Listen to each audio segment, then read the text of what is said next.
Aí chegamos, quinta-feira, 7 de agosto de 2025, no ar, o Bom Dia Ministro, direto dos estúdios da EBC em Brasília, desta vez para conversar mais uma vez com o Ministro do Desenvolvimento, Assistência Social e Combate à Fome, Wellington Dias. Um excelente dia para você que está com a gente e, como sempre, participam da entrevista de hoje colegas de emissoras de rádios e portais de norte a sul do país. Bem-vindos todos, colegas. Eu sou Karine Melo e hoje você é nosso convidado para essa próxima hora.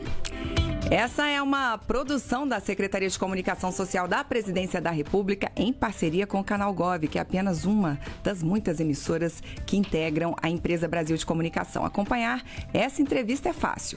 Pela Rádio Gov, estamos em rede facultativa de rádio para todo o país, mas se você quer nos ouvir e ver, pode nos acompanhar na sua TV no Canal Gov ou pelo nosso YouTube, que é o @canalgov. Você também pode nos assistir pelo site da Agência Gov, agenciagov.ebc.com.br. Lá, além da TV ao vivo e de todos os programas que temos no ar, você acompanha as principais notícias do governo federal.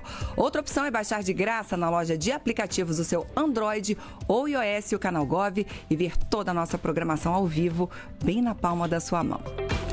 Olha, a Organização das Nações Unidas para a Alimentação e Agricultura, a FAO, publicou o estudo de caso sobre a estratégia brasileira Alimenta Cidades e apontou a ação como um modelo inovador de governança alimentar municipal. A divulgação coincide com o anúncio da saída do Brasil do mapa da fome da ONU, marcando aí o retorno do país à posição que ocupava até 2018. Essa é a segunda vez que o governo do presidente Lula retira o país dessa condição. A primeira foi em 2014, após 11 anos aí de políticas para esse fim.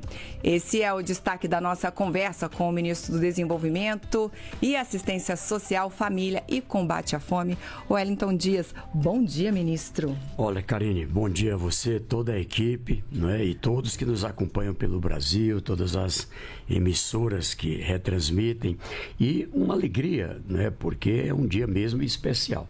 Eu estava na Etiópia, em Addis Abeba, e ali, confesso a você que nem ali no Oscar.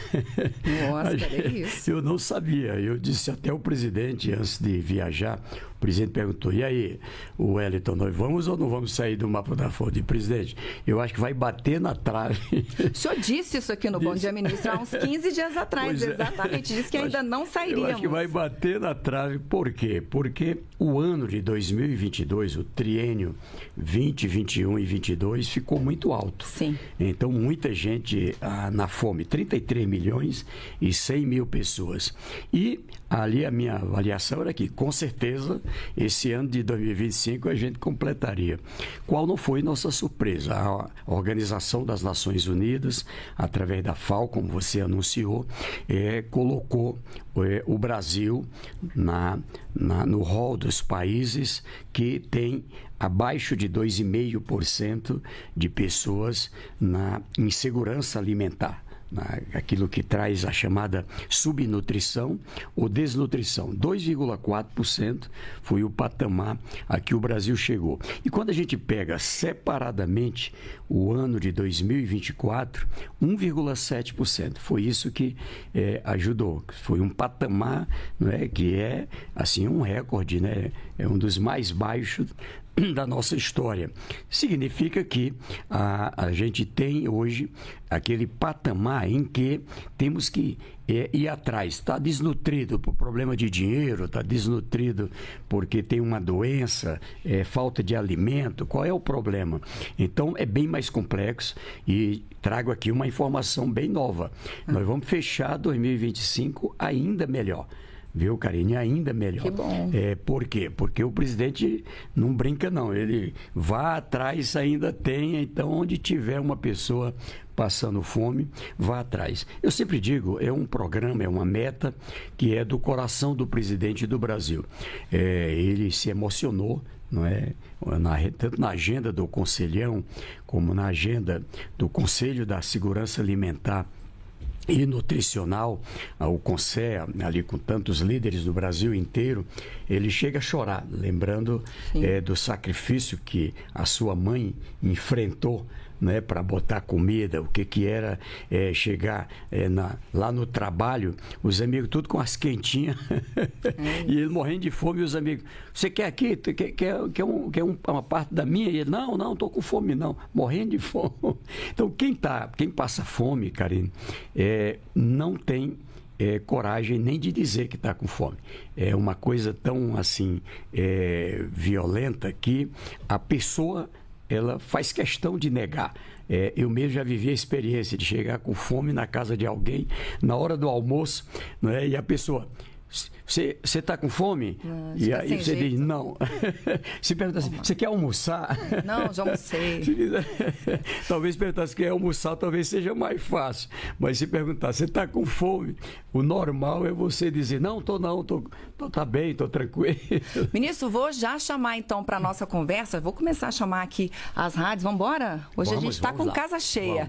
Então vamos direto para a Rádio Nacional de Brasília, e aí a gente fala também com a Amazônia e Alto Solimões. A Sayonara Moreno já está a postos para conversar com a gente. Oi, Sayonara, um ótimo dia para você.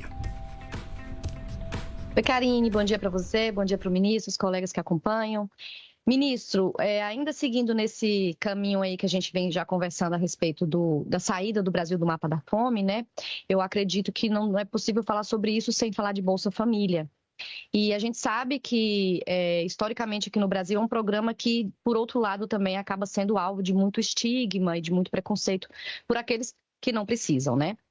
Ministro, de que forma que tem esse outro lado da história também, sair do mapa da fome, mas também em relação ao Bolsa Família, famílias que acabaram melhorando a renda e deixando de ser dependentes, de precisar de ser beneficiárias desse programa. Como é que tá? A gente tem um balanço de como é que está essa situação hoje?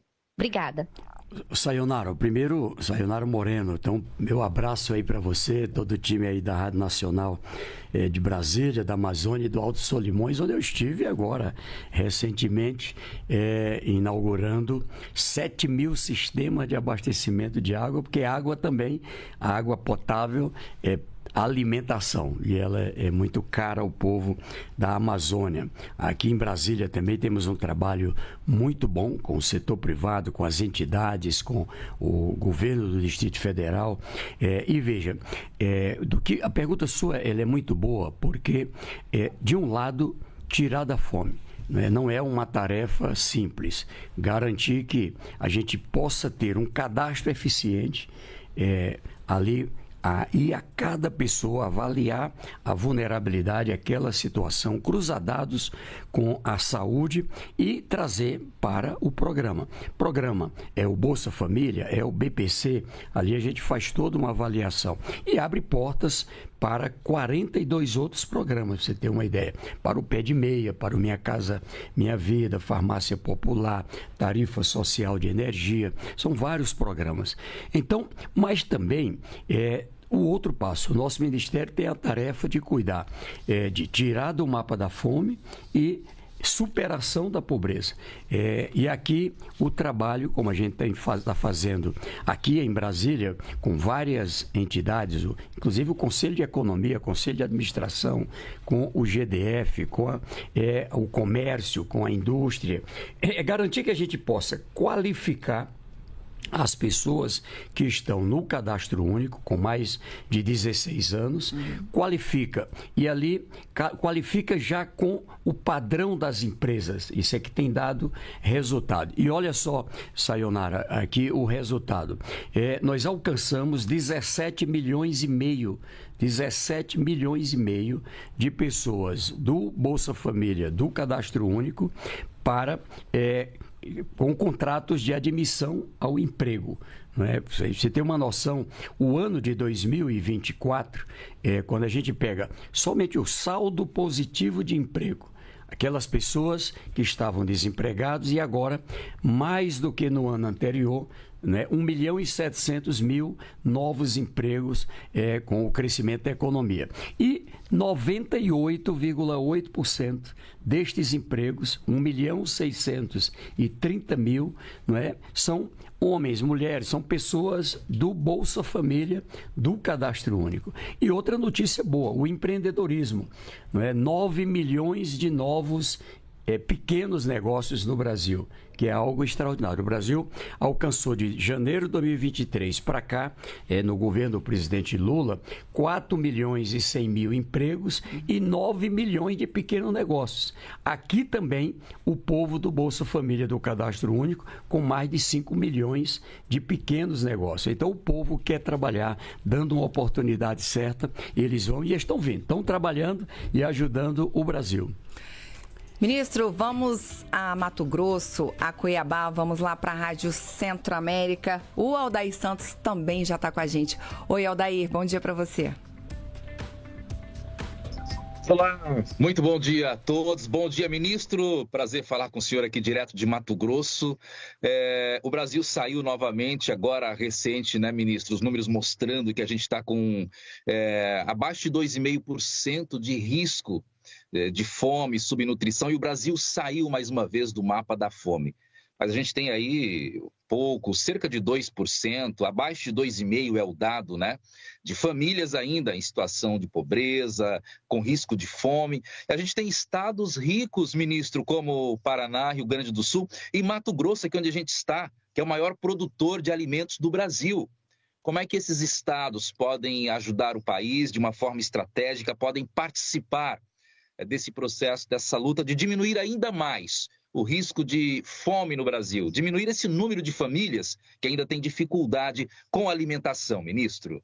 Meu querido Aldair Santos, primeiro saudar você, também todos os amigos e amigas aí da Rádio Centro-América, em Cuiabá. Também estive agora, recentemente, aliás, estou na 3ª rodada ao Brasil, e indo não só nas capitais como Cuiabá, mas também em outras regiões. Veja só, significa que a gente teve uma redução para um padrão muito baixo, não é? Sair do mapa da fome é isso, mas ainda temos pessoas a alcançar. Notícia boa, até o mês de junho este ano, nós já trouxemos para o cadastro aproximadamente 700 mil pessoas que até o ano passado ainda permaneciam. Quando a gente coloca 1,7% da população, nós temos aí 1.672.000 a alcançar. Parte destes, segundo a ciência, não vai ser realmente fome, desnutrição em razão de falta de comida e de dinheiro.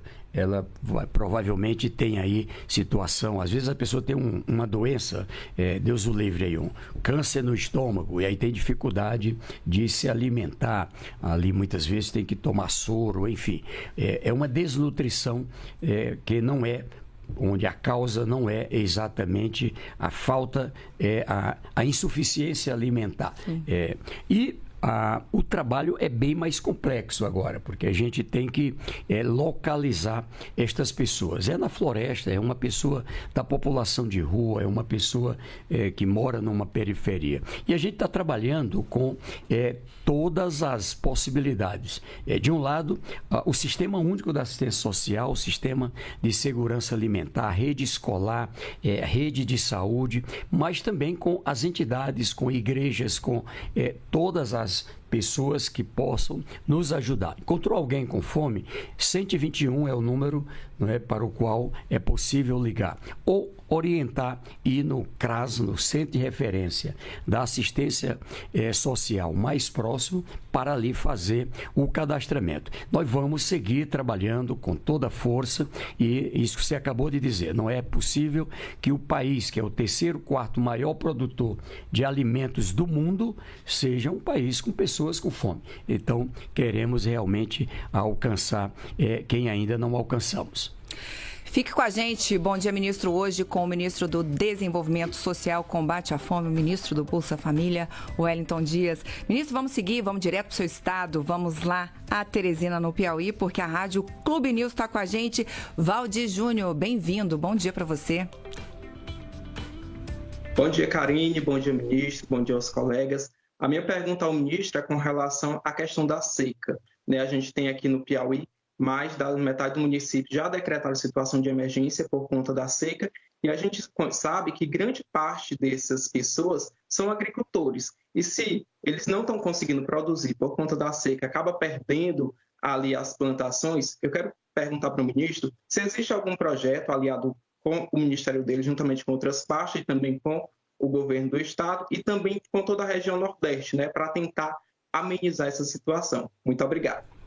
Valdir Júnior, meu abraço aí a você, todo o time aí da Rádio Clube News, da minha querida Teresina, meu abraço aí ao nosso povo do Piauí. Olha, nós estamos ao mesmo tempo vivendo situações que são prova das mudanças climáticas. O Nordeste sempre teve seca. A cada ciclo, não é, normalmente de 6, 7, 8 anos, a gente vivencia uma seca na região, segundo alguns estudos. Ocorre que esse ano, por exemplo, é diferente. Não é? Você tem a chamada seca verde. As pessoas plantaram e aquele período que a planta, o milho, o feijão, ou seja, mais precisava de água, não choveu. E ali plantou de novo, aí novamente falta a chuva na hora que precisava. Boa parte dos pequenos produtores, e isso vale para o Amazonas, vale para o Rio Grande do Sul, que também viveu algo parecido, as pessoas plantam para comer. É dali que tira a sua comida. É o milho para a galinha, para o alimento, enfim.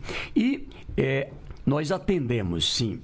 No primeiro momento, o município deve fazer o decreto de emergência. No caso do Piauí, já foi feito o decreto de emergência. Apresenta o plano de trabalho. No primeiro momento, a ajuda humanitária é a cesta de alimento. Mas trabalhamos também a condição da convivência com a seca. Ali, com várias áreas do governo, eu coordeno a CAISAN, que é uma câmara com 24 ministérios, e ali a gente aciona onde é que não tem água para o consumo humano com segurança. Precisa de uma adutora, precisa de um sistema de poço tubular, ali a gente faz. Trabalhar irrigação. Com energia solar, ali garantir a irrigação. Choveu, água de chuva. Não choveu, água da irrigação. E isso cresceu muito no Nordeste. O meu estado, por exemplo, o Piauí, em 2003, eu era governador, 2004, a gente, numa seca semelhante, atendia 1,5 milhão de pessoas. Agora, nós estamos atendendo aproximadamente 270 mil pessoas. Por quê? Porque outras entraram na segurança hídrica, na segurança de água, nesse caminho da convivência com a seca. Aliás, fui parlamentar, deputado federal e autor de um projeto sancionado ainda na época do presidente Fernando Henrique Cardoso, que criou para o Brasil o programa de convivência com a seca. Acho que tem que ser até aprimorado para ser um programa de convivência com as mudanças climáticas, seca, enchente, enfim, de acordo com a realidade. Mas sim, Valdir, vamos seguir apoiando no Piauí, no Brasil, de norte a sul, quem precisar. É isso, seca que era associada só ao Nordeste, né? Agora com as mudanças climáticas estamos para todo lado, né, ministro? Vamos seguir, ministro, a gente vai pela primeira vez lá para Maringá, vamos lá para o Paraná, vamos lá para o portal Viver Maringá. A Silviane Lima está com a gente, boas-vindas para você, Silviane, bom dia. Ó, o microfone, está desligado, Silviane. Bom dia. Agora sim. Agora sim. Bom dia, é um prazer estar aqui conversando com vocês, né, aqui de Maringá, e principalmente falando desse assunto, né, que assim como o presidente Lula, muito me move, né, que é a fome. Bom, vamos lá, pode fazer sua pergunta. Bom dia, ministro, né, essa recente saída do Brasil do mapa da fome da ONU, sabemos que é uma conquista histórica, né? Mas sabemos que isso se baseia em indicadores médios, né? E não necessariamente reflete a realidade de milhões de brasileiros que ainda enfrentam essa insegurança alimentar. Eu gostaria de saber como que o governo pretende garantir que essa conquista se consolide de uma forma duradoura, né? E que chegue, de fato, a regiões e populações mais vulneráveis. Silviane, primeiro saudar aqui você faltar saber aqui todos aí a equipe do Portal Viver Maringá, em Maringá, no Paraná, todo o povo do Paraná. Olha, primeiro vi aí a sua emoção, né? Eu soube aqui hoje que estamos inaugurando aqui com esse programa, né, a presença do Portal Viver Maringá. Veja só, é claro que, como você mesmo diz, ela é uma média, mas é algo realmente bem marcante. Veja que o Brasil era o campeão mundial por ser um país que em menor tempo, em um plano, conseguiu tirar o país do mapa da fome.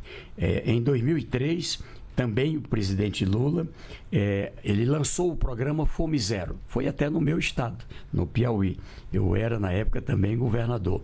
E de lá para cá, em 2013, 2014, o Brasil saiu do mapa da fome. Levamos 11 anos para isto acontecer. Agora, em 2 anos, ou seja, não há nenhum precedente na história do mundo de países que tenham alcançado numa velocidade. Mostra que programas como esse, um cadastro único, bem feito, eficiente, veja que não é dinheiro o problema, não é que resolve sozinho. O Brasil, por exemplo, ali 21, 22, 600 bilhões de reais ali por conta da pandemia, Auxílio Brasil, auxílio emergencial, enfim. E o Brasil, 33 milhões de pessoas na fome. Por quê? Porque tinha, na verdade, muita fraude, muita ineficiência, enfim, questões eleitoreiras. Então, pessoas que tinham o direito estavam fora, passando fome. Aliás, alguns no cadastro e não acessavam o benefício, e enquanto que outros com salário alto recebendo o benefício. Então, é preciso compreender isso. A gente trabalha transferência de renda junto com complemento alimentar. O mais forte é a alimentação escolar. Mas também eu sou grato e agradeço aqui a todo o Brasil, setor público, setor privado, município, estado, todas as pessoas que participaram desse trabalho. É, na verdade, uma orquestra gigantesca de pessoas solidárias, enfim, para garantir essa missão. E sim, hoje nós vamos lançar agora, hoje não, nós estamos preparando e vamos lançar com o presidente uma nova etapa do Programa Brasil Sem Fome, onde o objetivo é como o Brasil nunca mais voltar ao mapa da fome. Um primeiro passo já foi dado. Por exemplo, o caminho é o emprego, é o pequeno negócio, é o talento. Agora mesmo vou visitar a Academia Brasileira de Letras e ali eu estou colocando. E que tal a gente descobrir os escritores, os artistas, né, do Bolsa Família, os atletas do Bolsa Família? Aí é o talento. Muita gente sai da pobreza por aí. E garantir que a gente possa dar a mão a essas pessoas. E veja só, entrou no Bolsa Família, só sai para cima. Nunca mais volta para a miséria, pelo que está colocado. Por quê? Porque se vai trabalhar, ali a renda ainda está baixa, paga o Bolsa Família e paga o salário. A renda se elevou, cresceu, recebe metade do Bolsa Família e mais o do salário. Saiu do Bolsa Família porque superou a pobreza. Um exemplo, uma família de 5 pessoas, a renda ultrapassou de 5 vezes R$ 706, que é o patamar limite para sair da pobreza. Então, 3.530 para uma família de 5 pessoas. Ultrapassou esse valor, sai do Bolsa Família porque saiu da pobreza, mas não sai do cadastro.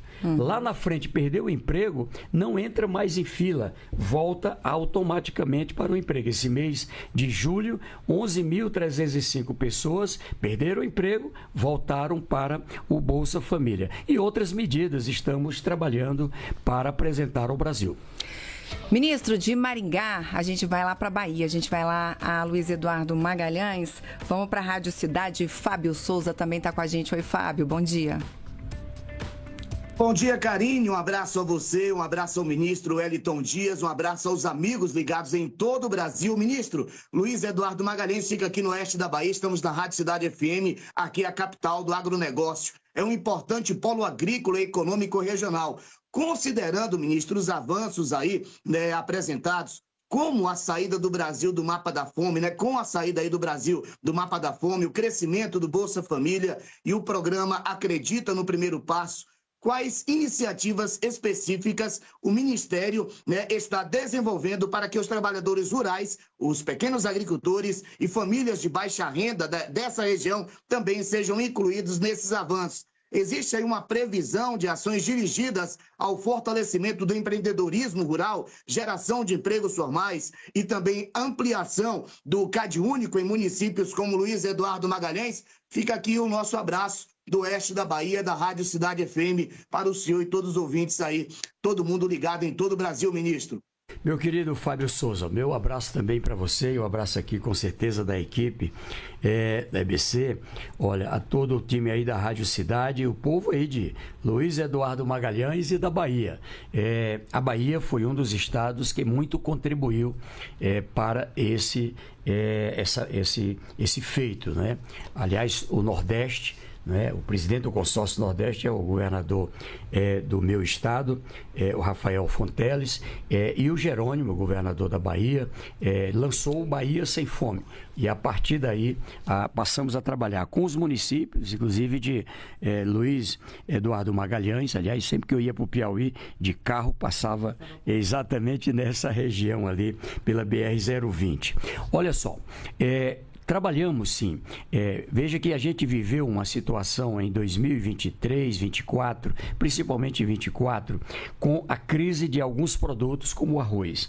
Fizemos um acordo com o setor de pequenos, médios e grandes, com o agronegócio. Eu mesmo fui a uma agenda na região aí, chama Matopiba, Maranhão, Tocantins, Piauí, Bahia, para garantir aumento na produção, por exemplo, do arroz. E essa região ampliou. O Tocantins, a Bahia, o Piauí, o Maranhão e o Pará ampliaram produção de arroz. Nós estamos agora com inflação baixa, porque boa safra, boa produção de arroz e a inflação do preço de alimentos também baixou. Eu digo que o ponto principal é que agora também nós estamos vivendo uma situação pelo crescimento da economia de baixo desemprego.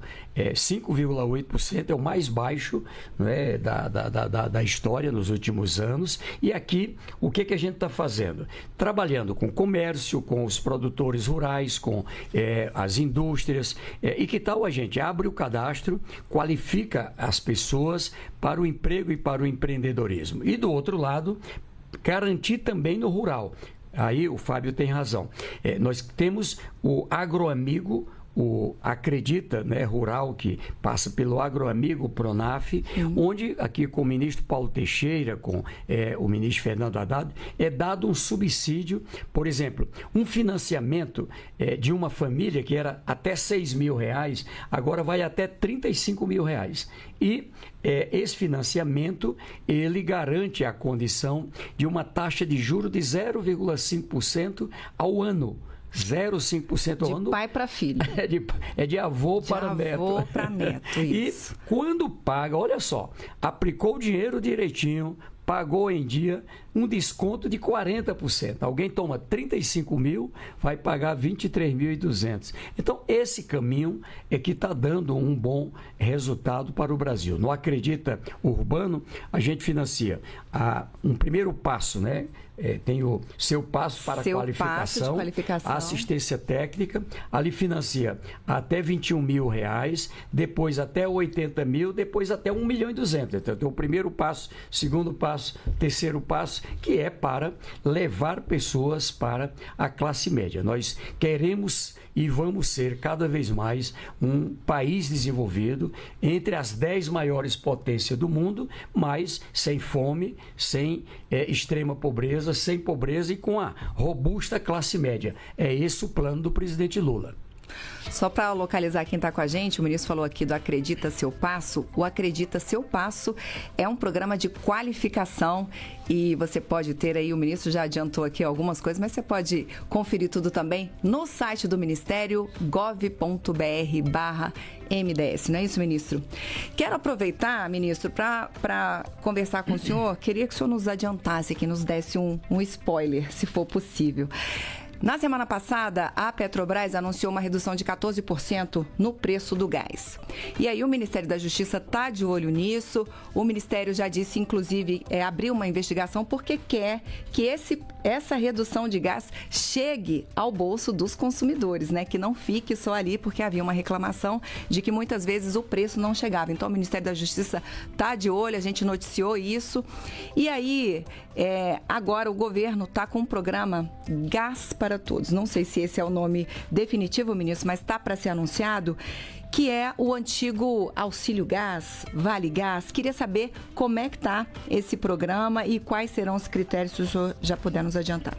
Olha, nós estamos revisando realmente o programa junto com o ministro Alexandre Silveira, com a Casa Civil, com o ministro Rui Costa, sob o comando do presidente Lula, o ministro Fernando Haddad, na seguinte direção. Veja só, primeiro, garantir proteção para todo o Brasil, em relação ao gás, em relação também, eu já adianto, à energia. E, veja, no caso social, um impacto também especial. Alguém é de uma família que não tem renda, a renda é muito baixa, e ali, para poder se alimentar, precisa do gás, consome energia. Ao pagar um valor muito elevado, isso aqui reduz a sua capacidade para alimento. Ou seja, você transfere R$950 do Bolsa Família. A pessoa compra lá o botijão de gás, paga energia, sei lá, R$200 a menos, vai fazer falta para a alimentação. Então, agora, já tem o programa Auxílio Gás. O que é que ele muda? Ele amplia o número de pessoas atendidas. A ideia é de alcançar, hoje atendemos cerca de 8 milhões de famílias e vamos chegar a próximo de 20 milhões de famílias. Inclusive, entregando o botijão. Você vai receber uma espécie de voucher, um cheque gás, vamos chamar assim. Está sendo trabalhado um aplicativo para garantir a condição dessa compra. Do outro lado, a energia. A energia, a gente vai ampliar o benefício para o conjunto da sociedade, a partir, como eu disse, não é de uma eficiência maior, mas também para essas pessoas do Bolsa Família, do Cadastro Único, do BPC, elas passam no cadastro social a ter a energia gratuita. Ela tem ou um desconto muito grande, ou até 80 kWh. Então, essa ampliação aqui vai significar também um incremento e atender mais cerca de 14 milhões de pessoas no Brasil. Bom, mais trabalho também para a nossa equipe, mas é em benefício do povo. E, é claro, isso aqui vai contribuir para duas coisas. De um lado, garante do social mais alimento, mais comida boa na mesa. Do outro lado, garante também mais impacto na economia. O objetivo é integrar o social. Eu trabalho desde o primeiro dia, disse isso ao presidente Lula, o social como parte estratégica do econômico, o social impulsionando a economia. Quando alguém está no Bolsa Família, ele está dependendo dos impostos que o povo paga. Quando ela vai para o emprego, quando ela vai para o pequeno negócio, para a produção agrícola, ela ali fez uma inclusão econômica. Ela passa a ganhar 3 vezes mais. Saiu do Bolsa Família. É porque passou a ganhar 3 vezes mais o que pagava o Bolsa Família. E isso significa mais consumo e a roda da economia gira, gera mais emprego e mais desenvolvimento. Ministro, tem data? Eu estou na expectativa de uma data aí, né, para o lançamento com o presidente Lula. Então a pessoa não vai receber o dinheiro dessa vez, vai receber o produto, o gás. Nesse caso, o gás. E na energia, o desconto. Maravilha.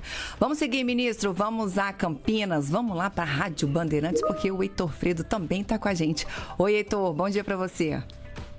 Bom dia, Karine. Bom dia, ministro, a todos que nos acompanham. Ministro, desde o ano passado, um assunto muito em pauta é o dado do Banco Central sobre o uso do benefício do Bolsa Família nas bets, jogos de aposta online.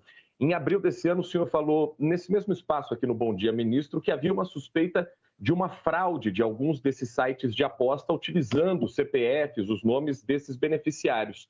Isso seria, inclusive, uma investigação da Polícia Federal. Essa investigação avançou, ministro, nos últimos meses? Olha, saudar aqui Heitor, Fredo e a todos aí da Rádio Bandeirantes de Campinas, São Paulo. Toda essa região, eu vou estar visitando muito em breve aí, Fred, Campinas. Nós estamos fazendo parceria com as universidades, com o setor econômico. Eu estive aí agora fazendo parceria com o JBS e Atento, que é uma empresa de tecnologia que inclusive atende a migrantes. E vejam, primeiro uma notícia bem nova, bem recente. Finalmente, a gente tinha adotado medidas para não permitir que com o cartão do Bolsa Família se fizesse apostas. E, aliás, outros cartões também.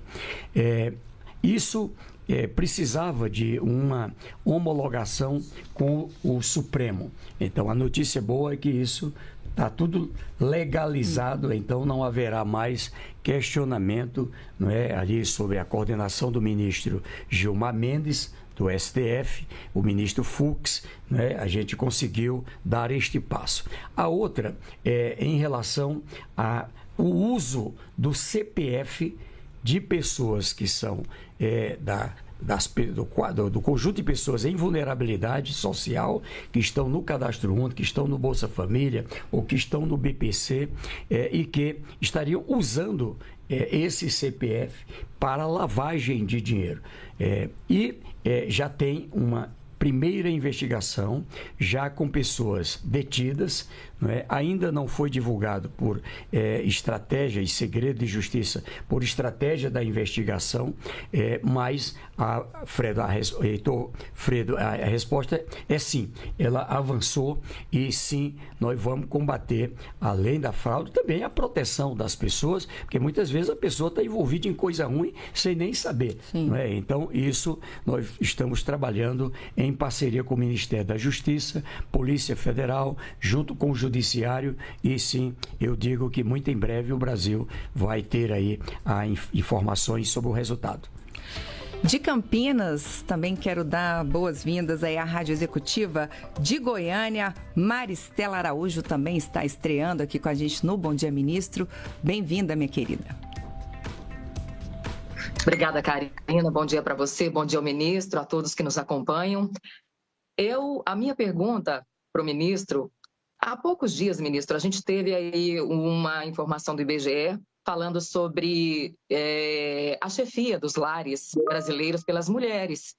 Mais de 50% das mulheres hoje chefiando, né, os lares brasileiros. Então, a minha pergunta é sobre o acredita e o primeiro passo. Essas mulheres, na maioria das vezes, elas estão aí na informalidade. A maioria hoje, aliás, nem só as mulheres, né? Muitas pessoas hoje no mercado de trabalho estão na informalidade. Como é que esse programa pode alcançar essas mulheres? Como é que ela pode alcançar essas pessoas que estão na informalidade? Como é que pode trazer essas pessoas para a formalidade, conseguir levar crédito para essas pessoas, sendo que são pessoas que não têm ali uma comprovação de renda, não tem, é um mercado informal. Como é que pode ser feito esse ajuste? Como é que pode ser feito essa formalização dessas pessoas que estão aí no mercado informal de trabalho, ministro? Querida Maristela Araújo, minha prima, que eu sou Araújo também, viu, Maristela? Então, meu abraço aí para você, para a Rádio Executiva, todo o time, todo o povo aí de Goiânia, do Goiás, onde temos aí grande trabalho. Olha, muito importante aqui a sua pergunta. O Acredita, quando a gente o lançou, nós fizemos uma pesquisa junto com o Sebrae. E ali, no Cadastro Único, nós encontramos 19 milhões de empreendedores e informais. 19 milhões de empreendedores informais. E vejam só, hoje nós já estamos com 5,2 milhões de empreendedores formais, não é? Então, está avançando. Pequenos negócios. E é bom porque os pequenos negócios são responsáveis por 70% dos novos empregos. Viu, Karine? Veja só que coisa boa. Por isso que eu digo da integração do social com o econômico. Total. Aí, para você compreender, Maristela, o foco, primeiro, são as mulheres. 67,8% dos pequenos negócios do Acredita são mulheres. Olha. Né? Mulheres. E eu lhe adianto mais um dado importante. O presidente Lula criou no nosso ministério, além dessa área da inclusão socioeconômica, onde está essa tarefa de coordenar com outros ministérios para o emprego, para o empreendedorismo, também a política de cuidados e família. Boa parte das pessoas que não trabalham são pessoas que cuidam de outras pessoas. É uma mulher que cuida de criança, não tem com quem deixar. Cuida de um idoso, cuida de uma pessoa com deficiência, cuida de alguém que tem um problema de saúde mental, cuida de alguém que tem um problema de dependência química, de alguma droga. Ou seja, e agora? O Acredita chega e garante uma condição. Primeiro, tem emprego, como essa empresa Atento, a AIC, que é uma outra empresa também de tecnologia, call center. É possível instalar na casa da pessoa os equipamentos e ela trabalhar de casa, olha só. Aquele atendimento que, alô, como é que está aí? Eu quero uma informação do meu cartão de crédito. Ali, a pessoa que atende muitas vezes do nosso povo, do Bolsa Família, atendendo em casa. E atividades de negócio. É alguém que ganha dinheiro fazendo comida em casa, costurando roupas em casa, trabalha produzindo doces e salgados em casa, monta um salão de beleza em casa, monta uma oficina mecânica em casa. Ou seja, aqui é um caminho, não é, que tem dado grande resultado. Repito, de 9 milhões de pequenos negócios no Brasil, com toda essa rede de programas que a gente chamou de Acredita, ela tem já 5 milhões e 200 mil pequenos negócios com o povo do Bolsa Família, do Cadastro Único. Então, o povo quer trabalhar, mas é preciso olhar a situação dele, como esse caso que a Maristela nos trouxe. Então, no caso a caso. Ministro, vamos a Petrolina, vamos lá para a Rádio Grande Rio AM, o Maico Galvão está com a gente. Oi, Maico. Olá, gente, bom dia, Karine, bom dia, ministro. Ministro, fazendo um apanhado geral, já que o senhor já comentou sobre demais muitos assuntos e os colegas aqui da imprensa também já debateram. Fazendo um apanhado geral, essa combinação de ações entre o Bolsa Família reformulado, o Acredita, a educação, emprego formal, unindo tudo, parece que tudo isso tem sido eficaz. Como o Ministério avalia a sustentabilidade desses programas a médio e a longo prazos e se há planos para aperfeiçoamentos contínuos, considerando também que crises econômicas e políticas, como é que a gente vive hoje, ela pode como é que pode garantir esses avanços conquistados para o Brasil não voltar ao mapa da fome? Meu querido Maicon Galvão, Rádio Rio Grande, Rádio Grande Rio AM de Petrolina, meu abraço aí a todo o povo do Vale do São Francisco, né? Petrolina, Juazeiro, toda essa região. E a Cauã, no Piauí, que é bem pertinho também dessa região. Olha só, Maico, sim, nós estamos trabalhando o aperfeiçoamento. Olha só, de um lado, transferência de renda, complemento em alimentação e na própria... Quando você transfere a renda, como a do Bolsa Família ou a do BPC, para a conta de uma pessoa que está em vulnerabilidade, esse dinheiro já é um fator econômico. Ele circula ali na economia onde moram os mais pobres. Ele circula na feira, no mercadinho, ali no açougue, na farmácia. E quando você volta, algum tempo depois, você foi ali e cadastrou, sei lá, 500 famílias naquela comunidade. Você volta tempo depois, ali já tem um mercadinho, ali já tem uma farmácia, ali já tem... Enfim, por quê? Porque tem dinheiro circulando. Do outro lado, na alimentação, a gente garante apoio a quem produz, compra esse alimento, no programa Compra Direto de Alimento, o PAA, por exemplo, compra dos pequenos agricultores, quem faz a diversidade do alimento, o PAA Leite, e vários programas.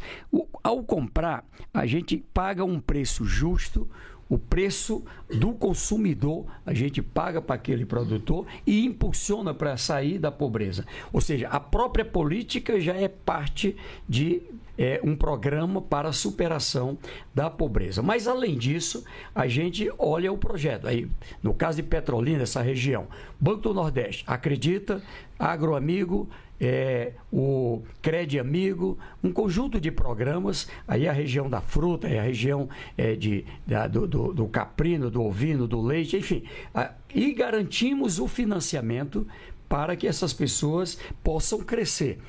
Veja o resultado. Ao mesmo tempo, saímos do mapa da fome, não é, de um patamar de 33 milhões. Foram 29 milhões de pessoas que saíram da fome, para a gente ter uma noção. 29 milhões de pessoas que não tinham tomado café, não tinham certeza do almoço nem da janta, e agora tem. É isso que se trata. E veja o outro lado também. As pessoas também estão saindo da miséria, da extrema pobreza, estava em 9% e agora já na casa de 4%. Reduzindo a pobreza, estava em 36,7% e agora chegando já no patamar 20%, 21%. Então, esse passo, ele é integrador, ele dá resultado. Então, Michael, a resposta é sim, vamos aperfeiçoar. Olha o que eu disse aqui. O Brasil tem hoje um modelo em que entrou uma vez no social, só sai para cima. Ele só sai, não é, da classe, do limite abaixo da pobreza, da classe E para a classe D, para a classe C. Ou seja, se perder o emprego, volta para a proteção, que é o Bolsa Família. É o mínimo. Né? E como o Bolsa Família paga um valor médio de R$230 per capita, acima de $40, então, para o padrão do mundo, isso ajuda a proteger da miséria e da extrema pobreza. Ministro, a palavra da moda agora é tarifaço. Né? Todo mundo só fala de tarifaço para lá e para cá. E eu quero saber o seguinte, com isso, os produtores, especialmente frutas, peixe, produtores de perecíveis, estão bastante preocupados, com toda razão, em ter perdas, né? Muitas remessas que seriam feitas aos Estados Unidos estão paradas nos portos. O ministro esteve aqui com a gente comentando essa história de você, às vezes, se você armazena, fica mais caro do que se você distribuir, fizer alguma coisa. Quero saber se o governo está pensando em alguma coisa nessas situações em que pode haver perda, em ajudar os produtores a remanejar esse excesso de produção. Então, excesso do tarifaço no social. O meu maior medo, eu confesso, era o impacto na moeda, no câmbio. Sim.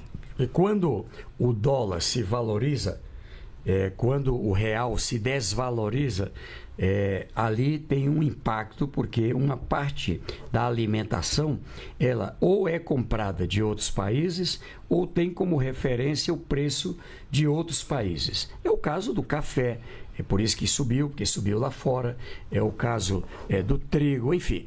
Então, qual é a notícia boa? O dólar está caindo. Está se desvalorizando. Essa doideira do presidente dos Estados Unidos, na minha visão, ela está tendo impacto de aumento de inflação nos Estados Unidos, aumento de preço lá, porque aquele produto que o povo americano comprava pagando 100 de tarifa, agora é 150. Tá certo? Ele pagava 100, aliás, o Brasil cobra aqui 2% da maior parte dos produtos, como tarifa de exportação.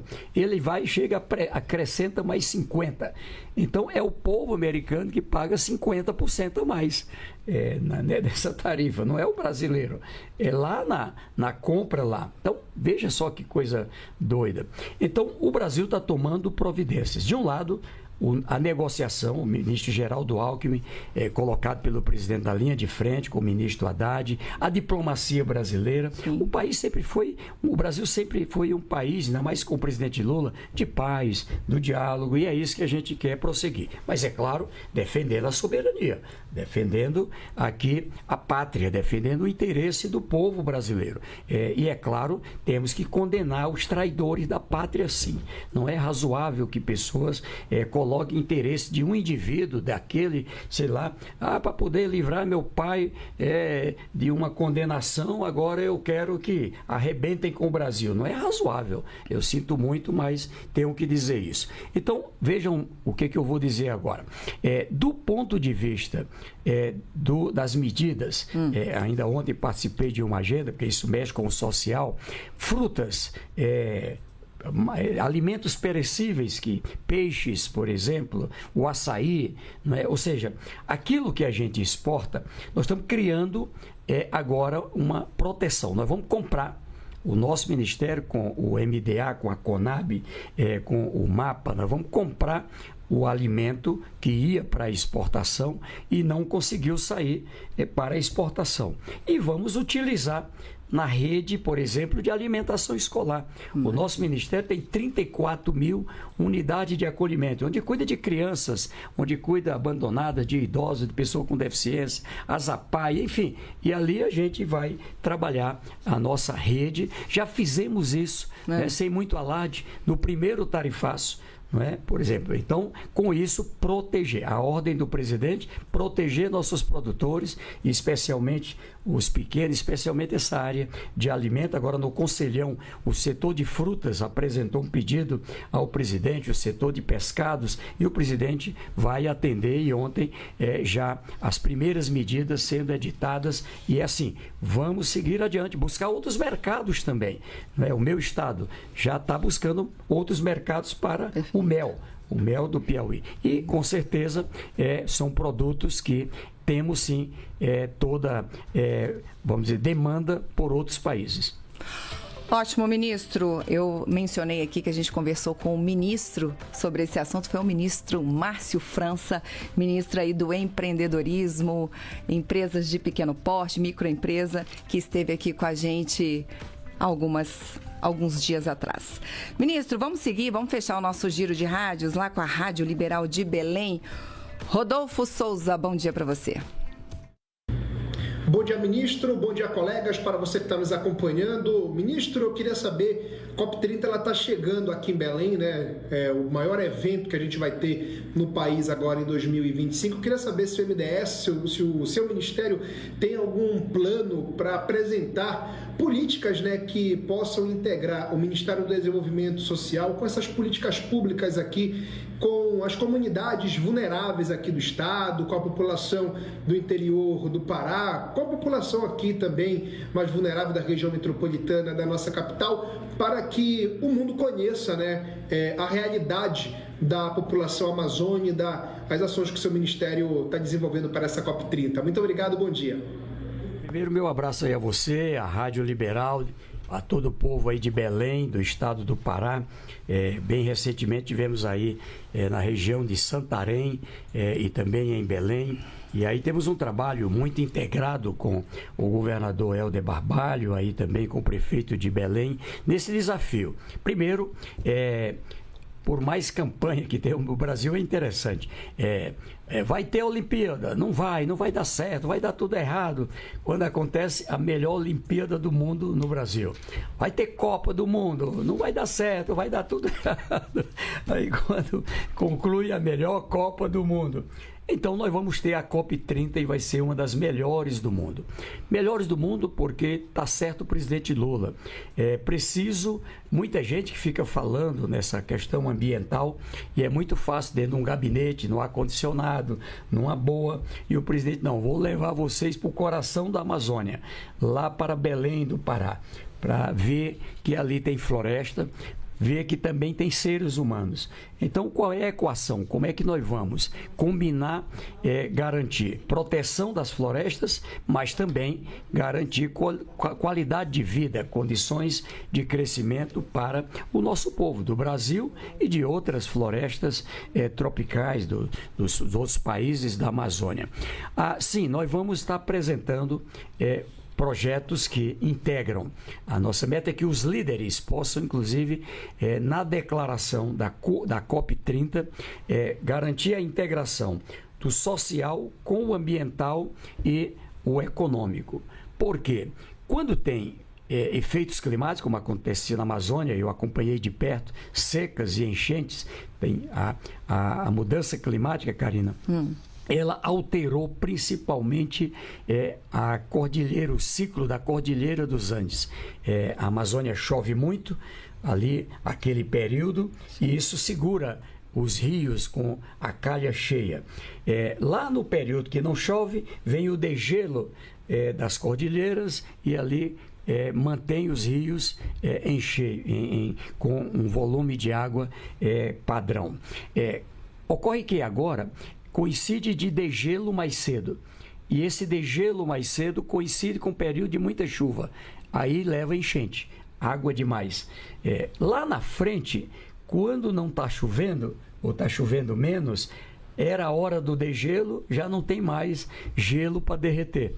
Entende? Então, numa linguagem bem simples, eu ouvi dos cientistas que isso é um fenômeno. Nós estamos trabalhando para a convivência com a mudança climática. Esse sistema de água que estamos implantando, feito pelos nativos, trabalhado com nativos, extraordinário. Já são 7 mil sistemas de água. No arquipélago de Marajó, começamos por lá. Agora, essa região de Santarém, o Tapajós, Solimões, enfim. E olha só o que eu vou dizer. Trabalhar a recuperação de áreas incendiadas, áreas desmatadas, pequenas propriedades, médias e grandes, com ali plantas, não sendo uma unidade de conservação, plantas que geram produção. São plantas que produzem frutas, né? É o caso do açaí, cupuaçu, bacuri, enfim. E tem mercado. Plantas que geram matéria-prima para cosméticos, para fármaco, plantas como o guaraná, o cacau, que faz o chocolate, o guaraná, que nós temos uma parceria, inclusive, com a Coca-Cola, com vários parceiros nessa área. O que a gente faz? Cadastra os nativos, paga a gente chama de compensação ambiental, a gente paga por serviço ambiental. Você vai ganhar aqui, um salário mínimo, mais uma produtividade. Se você produzir tantas mudas dessa planta, você ganha tanto. Se produzir o dobro, ganha o dobro. E isso tem dado resultado. E o mais importante, quando essa floresta nasce, é uma floresta que gera riqueza, gera renda, e os nativos participam da renda. E ali o setor privado trabalha organizadamente ou cooperativas para captação, de crédito carbono. Ou seja, e dali também a participação para os pequenos. Temos as primeiras experiências no Pará, no Amazonas, no Amapá, e queremos ir para toda a Amazônia, e é um modelo que o MDS, junto com o MDA, o Ministério do Meio Ambiente, inclusive usando da Bolsa Verde, junto com o Bolsa Família, junto com o Fomento Rural, com vários programas. Então, eu estou bastante animado que nós vamos avançar. O Brasil não só reduzindo desmatamento, o Brasil plantando mais floresta do que estamos perdendo. Se Deus quiser, bons resultados. Tô de olho no relógio, ministro. É bom de prosa, né, ministro? E aí é o seguinte, ministro, eu quero deixá-lo à vontade para fazer suas considerações finais, mas quero que o senhor nos fale, já dentro das suas considerações também, sobre o emprego para pessoas 50 a mais. Opa! Começo por aqui. Então, vamos. Nós temos um aumento na média da expectativa de vida do Brasil. Já estamos nos aproximando de 80 anos em média. Ora, eu sou de uma geração que eu via muito, e hoje se eu disser isso eu apanho, né? Uma mulher de 40 anos já se dizia, essa mulher tá velha. Era uma senhorinha, né? Se disser para uma mulher de 40 anos que ela tá velha, apanha mesmo, a de 50, de 60. Eu tô com 63 anos, para citar um exemplo pessoal, trabalho 16, 18 horas por dia, me sinto aqui numa energia muito grande. Olha o presidente do Brasil, cheio de energia. Então, eu cito isso para dizer que mudou, o mundo mudou, o Brasil mudou. Então, agora eu quero que nos editais de concurso, que nos editais de emprego, nas seleções, nas entrevistas, se garanta a condição de emprego para principalmente os mais de 50 anos, e tem muita gente precisando de oportunidade, cheio de experiência e de energia. E estive agora na empresa Atento, em São Paulo, mas também em parceria com o JBS, em parceria com várias outras, o Carrefour, várias empresas, e isso está dando resultado. Estimular no Brasil inteiro sobre isso. Então, meu abraço aqui, Karine, olha, eu sei o papel que tem aqui essa emissora, esse programa, por isso que coloco sempre com prioridade na agenda. O Brasil é um país extraordinário. A gente olha para o mundo, não é uma situação dramática, uma coisa desumana, é guerra, é tarifaço. E aqui no Brasil, combatendo a fome, superando a pobreza, garantindo crescimento econômico, aumento real do salário mínimo, aumento da renda, a economia crescendo, não é? Melhorando a educação, melhorando a saúde. O Brasil subiu 5 níveis no ranking mundial do IDH, o Índice de Desenvolvimento Humano. Ou seja, melhorou a educação, melhorou a renda, melhorou a expectativa de vida. Então, é esse Brasil, não é, que nós vamos trabalhar com soberania, com democracia, com inclusão, não é, com todas as pessoas. Então, que Deus nos abençoe. Obrigado pela participação e até muito em breve. Até breve, nosso sócio número 1 do Bom Dia Ministro, com certeza, ministro Wellington Dias, venha sempre que puder conversar com a gente, sempre assuntos muito importantes para quem nos ouve e assiste. Quero agradecer também a todos os colegas que participaram do programa de hoje, me ajudaram aqui nessa conversa com o ministro Wellington Dias. Espero revê-los numa próxima oportunidade pela Rádio Gov. Quem assina os trabalhos técnicos é Reinaldo dos Santos e a gente se vê na semana que vem. Obrigada pela companhia. Tchau.